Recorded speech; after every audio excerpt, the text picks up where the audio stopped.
Morning Vijay. Arvind గారు, నిన్న మొత్తంగా ఎంపీల ప్రమాణ స్వీకారం అయితే పూర్తి స్థాయిలో పూర్తయిపోయింది. నిన్న 2 రోజుల పాటు జరిగింది. ఎక్కువ మంది సభ్యులు ఉంటారు కాబట్టి. ఇక స్పీకర్ ఎన్నికకు సంబంధించి ప్రస్తుతం చర్చ మొత్తం జరుగుతోంది. ఏకగ్రీవం అయితే ఖచ్చితంగా అయ్యేలా లేదు, ఎందుకంటే ఇండియా కూటమి కూడా నిలబెడుతోంది. ఇండియా కూటమి యొక్క కంప్లైంట్ ఏంటంటే, మేము అది సాంప్రదాయం ప్రకారం మాకు డిప్యూటీ స్పీకర్ పదవి ఇస్తే మేము ఏకగ్రీవం అవ్వడానికి మార్గం సుగమం చేస్తాము అనేది వాళ్ళ వాదన. అయితే ఈ సాంప్రదాయంగా ఉన్న దాన్ని చాలా కాలం నుంచి పాటించట్లేదు కాబట్టి ఆ సాంప్రదాయానికి వెళ్లకుండా డిప్యూటీ స్పీకర్ పదవి కూడా ఎన్డీఏ తరఫునే ఉండాలి అనేది ఎన్డీఏ వాదన. ఈ రెండు వాదనల మధ్యలో ఉన్నటువంటి అంశం ఏంటంటే, స్పీకర్ ఎంపికకు సంబంధించి, అభ్యర్థి ఎంపికకు సంబంధించి అభ్యర్థిగా తెలుగు వారైనటువంటి పురంధరేశ్వరి పేరు వచ్చింది, మరికొంతమందికి సంబంధించిన మహారాష్ట్ర నుంచి ఒక పేరు వచ్చింది, రకరకాల అంశాలు వచ్చినాయి. అయితే 17వ లోక్సభలో స్పీకర్గా ఉన్నటువంటి ఓం బిర్లానే కంటిన్యూ చేయాలని ఎన్డీఏ భావిస్తున్నట్లుగా క్లియర్. ఎన్డీఏ తరఫున నామినేషన్ కూడా వేసేశారు. ఈ మొత్తం చర్చలో కీలకమైనటువంటి అంశం ఏంటంటే, అభ్యర్థికి కూడా ఎన్డీఏ తరఫున నిర్ణయం అయిపోయింది. ఇక కాంగ్రెస్ సీనియర్ సభ్యుడు, పార్లమెంటరీలో సీనియర్ సభ్యుడైనటువంటి సురేష్ని ఆయన దింపి మద్దతు కూడగట్టే ప్రయత్నం చేస్తుంది. ఇక్కడ ఆశ్చర్యకరమైన విషయం ఏంటంటే, వైసీపీ రాజకీయపరమైనటువంటి గందరగోళం అనే అంశం ముందుకు వస్తుంది. ఒక పక్క కాంగ్రెస్ కూటమితో వెళ్ళాలన్న ఆలోచనలో జగన్ ఉన్నారనేటువంటి వార్తలు విస్తృతంగా వస్తున్నటువంటి నేపథ్యంలో ఆ వార్తల్ని గండిగొట్టే రూపంలో ఎన్డీఏకి మద్దతు ఇవ్వాలనే ప్రయత్నం, 4 సభ్యులు కూడా ఎన్డీఏకే ఓటేయాలి అనేటటువంటి అంశం ముందుకు వచ్చింది. ఈ మొత్తంలో ఒకటి గమనించాల్సిన అంశం ఏంటంటే, ఎన్డీఏ భాగస్వామ్య పక్షాలు ఆల్రెడీ బలం 290 పైగా ఉంది కాబట్టి స్పీకర్ ఎన్నికలో ప్రత్యేకంగా అదనపు బలం అయితే అవసరం లేదు. ఒక పక్క అంటే వైసీపీకి 4 సభ్యులే ఉన్నారు. 4 సభ్యుల్లో 2-3 వెళ్ళిపోతారన్న చర్చ బాగా ఉంది. ఆ నేపథ్యంలో ఎటు వెళ్ళేటటువంటి ఎన్డీఏకి వెళ్ళే ఉద్దేశంలో ఉన్నారు కాబట్టి ఎన్డీఏకి మద్దతు ఇచ్చి ఆ కన్ఫ్యూజన్ క్రియేట్ చేయాలి, రాజకీయ గందరగోళం సృష్టించాలి అనేటటువంటి పరిస్థితి ఉంది. ఇక దేశంలో భూకంపం సృష్టిస్తా, దేశ రాజకీయాన్ని శాసిస్తా, హైదరాబాదు కాదు ఇక నా ఎరెనా మారిపోయింది, నా ఎరెనా హైదరాబాద్ నుంచి ఢిల్లీ వేదికగా మార్చేశానన్న స్వయం ప్రకటిత జాతీయ పార్టీకి స్వయం ప్రకటిత ప్రధాని అభ్యర్థి, ఆయనకు సంబంధించినటువంటి లోక్సభలో ప్రాతినిధ్యం లేదు కాబట్టి ఇప్పుడు అసలు దాని గురించి చర్చే లేదు. ప్రసాద్ గారితో ఒకసారి మాట్లాడదాం. అసలు ప్రసాద్ గారు, చూస్తున్నారు కదా, మొత్తంగా ఎంపీల ప్రమాణ స్వీకారం నిన్నటితోటి పూర్తయిపోయింది. మొన్న 2 రోజులు కూడా జరిగింది, అభ్యర్థులు ఎక్కువగా ఉండడంతో. అసలు ఎలా చూస్తారు స్పీకర్ ఎన్నికకు సంబంధించి? మళ్ళీ ఓం బిర్లానే కొనసాగించాలనేటువంటి ప్రతిపాదనలో బీజేపీ ఉంది. మరొకరిని, సురేష్ అనే ఒక అభ్యర్థిని దింపాలని కేరళ నుంచి కాంగ్రెస్ కూడా భావిస్తోంది. కాబట్టి ఏకగ్రీవం అయితే ఖచ్చితంగా కాదు. కాకపోతే తటస్థ పార్టీలు ఏవైతే ఉంటాయో, అటు కూటమికి కాకుండా లేకపోతే ఎన్డీఏ కూటమికి కాకుండా వాళ్ళను తమ వైపు చేర్చుకునేలా ఇప్పటికే ఎన్డీఏ కూడా ప్రయత్నాలను ముమ్మరం చేసింది. మొత్తం అంశానికి సంబంధించి ఎలా చూస్తారండి? ఇది పార్లమెంటరీ ప్రజాస్వామ్య సాంప్రదాయాలని పాటించడము, ముఖ్యంగా మోడీ 2014 తర్వాత ఆ సాంప్రదాయాల ఉల్లంఘన పదే జరుగుతున్నది. వాటి గౌరవించాలనే స్పృహ అధికార ఎన్డీఏ కూటమిలో లేదు. ఉంటే ఒక ప్రధాన ప్రతిపక్షమైనటువంటి కాంగ్రెస్ ఇండియా కూటమికి ఒక ఉపసభాపతి పదవి ఇవ్వడము ఒక పార్లమెంటరీ ప్రజాస్వామ్య సాంప్రదాయము. దాన్ని ఏమాత్రం పట్టించుకోవు. మరి ఓం బిర్లా గతంలో సభాపతిగా ఉన్నటువంటి ఓం బిర్లానే, ఆయన ఒక వైశ్య ప్రముఖుడు, రాజస్థాన్ వాడు.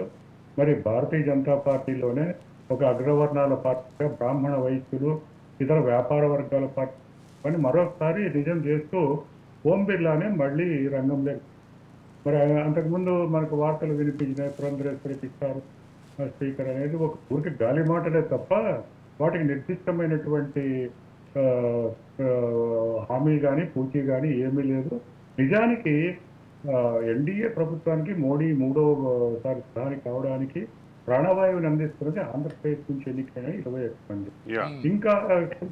ఇంకా కలిసి వస్తే ఆ 4 కూడా, అంటే ఇప్పుడు వైకాపాలో ఉండొచ్చు కానీ వాళ్ళు ఇక్కడ ఆంధ్రప్రదేశ్ సంబంధించి కూటమికి వ్యతిరేకంగా వాళ్ళు 4 ఉన్నారు కాబట్టి అందులో కూడా ఒక 3 వైసీపీని వీడతారు, ఎన్డీఏలో చేరతారనే, బీజేపీలో చేరతారనే వార్తలు మరోపక్క మరి ఇప్పుడు కూటమి ప్రభుత్వాన్ని బలంగా ఉన్నటువంటి ఆంధ్రప్రదేశ్లో ఢీకొనాలంటే కాంగ్రెస్లో చేరాలనేటువంటి ఆలోచన ఒకటి.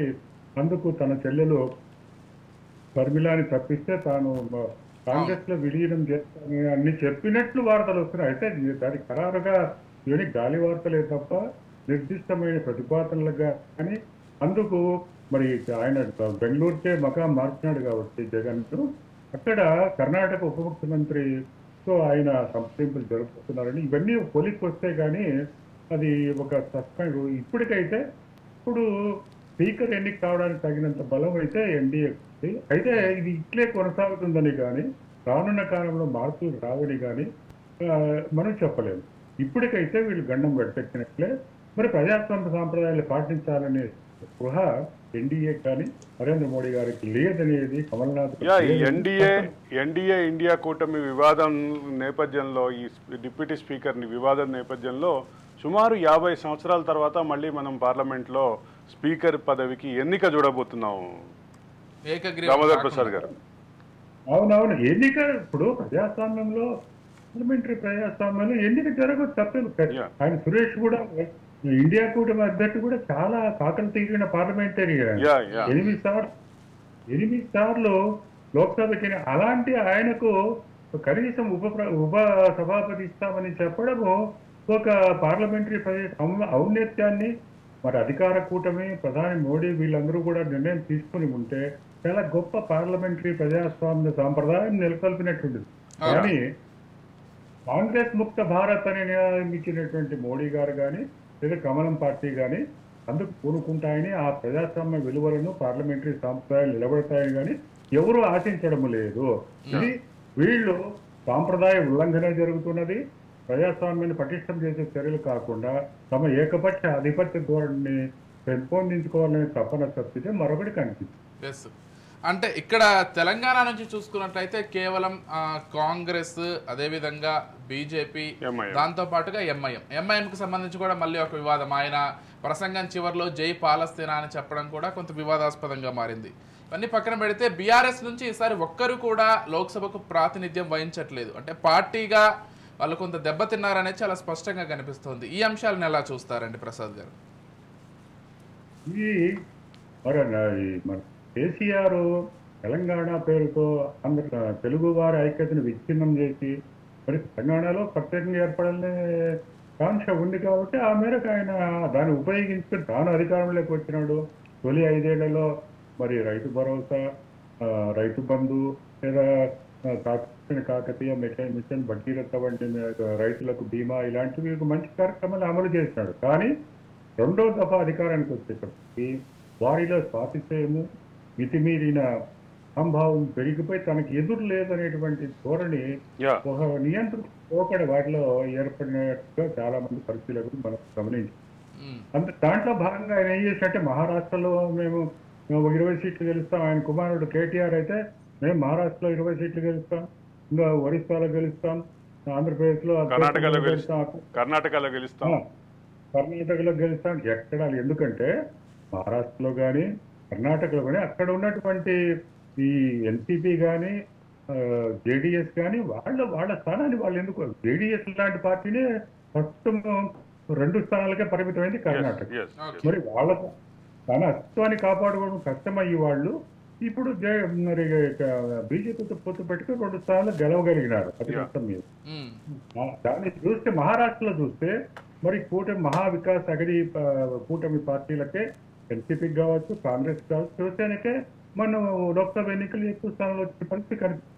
ఇవన్నీ ఒకటి కళ్ళు కంటూ కేసీఆర్ మరి ముఖ్యంగా మనం కాళేశ్వరం ప్రాజెక్టుకు 1,00,000 కోట్ల రూపాయల నష్టం జరిగి ఒక 5-6 వేల ఎకరాలకు తప్ప మిగతా ఎక్కడా నీళ్లు ఇవ్వలేటువంటి ఒక దుస్థితి. మనకు దురదృష్టం ఏమంటే తెలుగు రాష్ట్రాలు ఒక పక్క పోలవరాన్ని భారీగా నష్టం కలగజేశారు.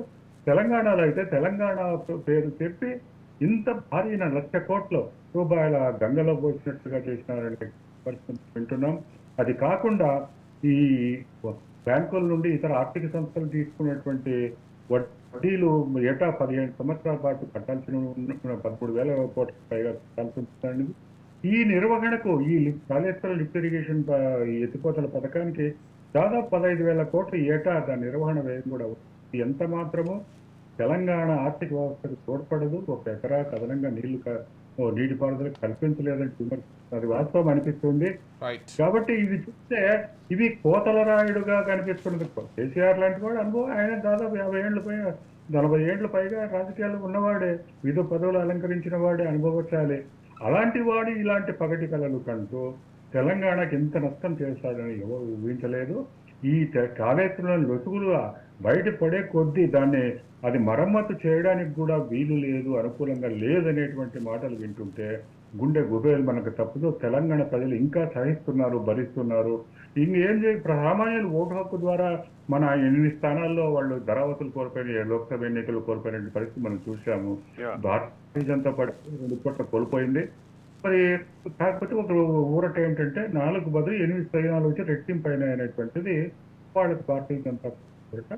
కాంగ్రెస్ పార్టీ కూడా వాళ్ళు 8 స్థానాలు గెలిచి ఉండొచ్చు, కానీ ఒక డజన్ స్థానాలైనా గెలిచి ఉంటే కాంగ్రెస్ కు ముఖ్యమంత్రి రేవంత్ రెడ్డి సొంత జిల్లాలోనే మరి డీకేఆర్ బీజేపీ మాజీ కాంగ్రెస్ నాయకుడు గట్టి పట్టున్నటువంటి ఒక నాయకురాలే, ప్రతిభాశాలి.